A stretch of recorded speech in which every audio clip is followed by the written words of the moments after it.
demonstration. But we didn't believe that, did we? No! In fact, women's rights were just a central part of the propaganda and demonization of people of resource-rich countries. How could you claim to be helping women when bombing their country and killing them and their loved ones?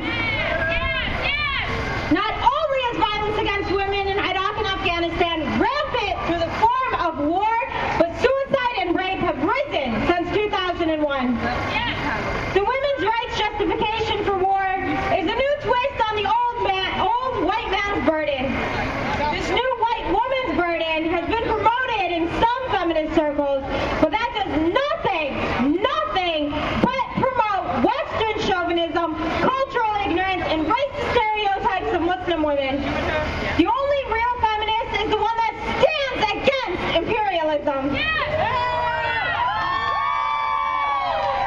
Women will not be liberated through the destruction of their countries and the murder of their families.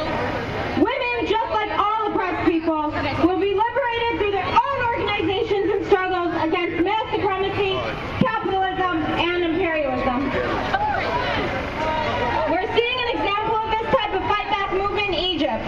With the overthrow of the U.S. puppet regime, our Egyptian sisters have organized themselves against sexual harassment and institutionalized violence. Under Mubarak, nobody, let alone women, could openly organize.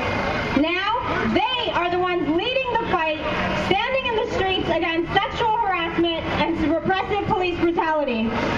This further proves that the greatest perpetrators of violence against women are the imperialists and their puppet regime.